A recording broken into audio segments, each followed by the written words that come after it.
Welcome back to Google class. Hello students, how are you? Viewers, today I am going to discuss with TP Act 1882. TP Act means Transfer of Property Act. Okay. Section 127 of TP Act. 127 explain about onerous gift. Onerous. O-N-E-R-O-U-S. Onerous gift. That means burdensome, heavy, very heavy, burden. Okay. This mean is onerous. Here a right of property in which the obligations attaching to it counterbalance or exceeded the advantage to be derived from it. Okay, this is entirely different. For example, if you want to give any gift to the donee, that particular time he will give burden, okay, along with the property or any other gift. So this is what we are seeing in this portion. This subject also very easy and very interesting portion. This is onerous gift. Okay, it is not boring, easy to understand, clear. Naturally we are seeing in normal days many people are giving gift, okay, voluntarily, okay, all over the world. So you must know what are the sections apply, what are all the gifts are valid, you just know them. Okay, so onerous gift. Here 127 defines onerous gift where a gift is the form of a single transfer to the same person of several things of which one is and the others are not burdened by obligation. The donee can take nothing by the gift unless he accept it fully. That is section 127 para 1 saying. Para 2, 127 para 2, what is explained? It explain about where a gift is in the form of two or more separate and independent transfers to the same person of several things, the donee is at liberty to accept one of them and refuse the others. Okay, accept one of them and refuse the others, although the former may be beneficial and the later onerous. Okay, and another para, section 127 clearly explained onerous gift to disqualified persons. Who are all disqualified persons as per the 127 of TP Act? A donee not competent to contract and accepting property burdened by any obligation is not bound by his acceptance, but if after becoming competent to contract and being aware of the obligation, he retains the property given, he becomes so bound. Okay, this is nature. I'll give you two illustrations here. Section 127 subclass A, one illustration. Section 127 subclass B illustration. Two illustration is available as per the TP Act. Once we understand this illustration, automatically what are the conditions and remaining meaning of the onerous gift also very easy to understand. Okay, so I will give you illustration A.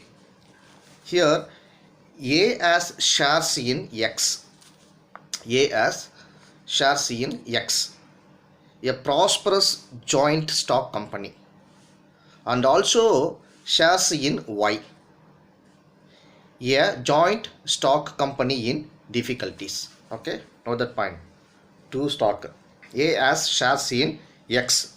This X shares is a prosperous joint stock company. It's very good in nature. It's very prosperous in high profit market. Okay, and also shares in Y share. In this Y share is it is also a joint stock company, but is in difficult in way, not improving. It's very difficult. I think it is going to be loss. Okay, what happened here? Heavy calls are expected in respect of the shares in Y. So in this situation, A gives B all his shares in joint stock companies, both X, Y. Okay. B refuses to accept the shares in Y. Y shareholder. Okay, Y shares. He cannot take the shares in X. Okay. He refuses to accept the shares in Y. He cannot take the shares in X also. This is what saying section 127 subclass A illustration. If B accept both, automatically valid gift. If he is not accept, what will do? Another part also losing as per the 127 subclass A illustrations. Okay, we'll see another section B. I think this is also entirely different from A illustration. Okay, here illustration B explained about A having a lease for a term of years of a house at a rent which he and his representatives are bound to pay during the term of lease, and which is more than the house can be left for, gives to be the lease, and also as a separate and independent transaction a sum of money. B refuses to accept the lease. He does not by this refusal forfeit the money. Okay, this is what saying section 127 subclass B. So what are the main points as per the section 127? Here, onerous gifts in single transfer, that means where a donor gives several things in one single transfer. Several things. Okay, like money or any other article. So these are all several things in one single transfer, within a single transfer, and some of them are burdensome. The donee has to accept all the things, including the things burdensome. Okay, all the things burdensome also accept. Okay, so this is what saying section 127 subclass A illustration. Okay, we discussed earlier. If he refuses the things, burdensome things, note down here. If means donee refuses the things burdensome things and accept the other things, the gift is bad. He cannot accept the things which are beneficial and throw the things which are burdensome. Now it clear? That is single transfer. Okay, and another gift, onerous gift in different transfers. Here, where a donor gift several things in different transfers and in different timings, the donee may accept the things which are beneficial to him and he may deny the things which are onerous to him. Here onerous means burdensome. Okay, now it's clear. That's all. And another one, I'll give you an example. A has given the shares of X. A has given the shares of X to B. Here share is X. Okay. A has given the shares of X to B on dated 1/6/2011. Who accept them, which are beneficial. Okay. A has given the shares of Y company which are in loss to B on 1/7/2011. Note down, timings are different here. Here B refuses to accept. Discuss what happened. What is the validity of the B refusal here? I will give you. This is the questionnaire form. I will give you right answer as per the onerous gift. Okay, the problem are identical in, we already discussed, section 127 subclass A illustration. Okay, based on this, B's refusal to take Y company shares does not affect on the shares of X company which were already taken back. The reason is that there are two different transactions. Okay, now it clear? Okay, another one. No person can appropriate or appropriate or reprobate. Appropriate mean approbate,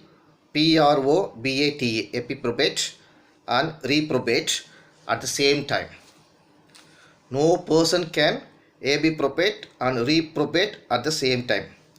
Okay, that means if the donor gives a property which has certain loan, note down, if a donor gives a property which has certain loan, the donee should accept both the property and loan. If he accepts property and refuses loan, then it is not a valid gift. Okay, because same thing, section 127 illustrations subclass A provides that no person can appropriate and reappropriate at the same time. Okay, that's all. The last condition of onerous gift to minor. When a onerous gift is made to minor who is not capable to acceptance is not bound by his acceptance. But if after becoming competent to contract, that is, attains majority and being aware of obligations, he retains the property given, he will be deemed to have accepted the onerous gift. Okay, this is what saying above section conditions and what are the ingredients, what are the illustrations. So these are all included in the onerous gift. Okay, I think this portion is over. Section 127 is over. The next section will discuss next video class. Be relaxed, enjoy with your Transfer of Property Act and prove your good law student. Okay, thank you student, all the best, take care. Work hard, improve your knowledge. Don't waste your time. Bye.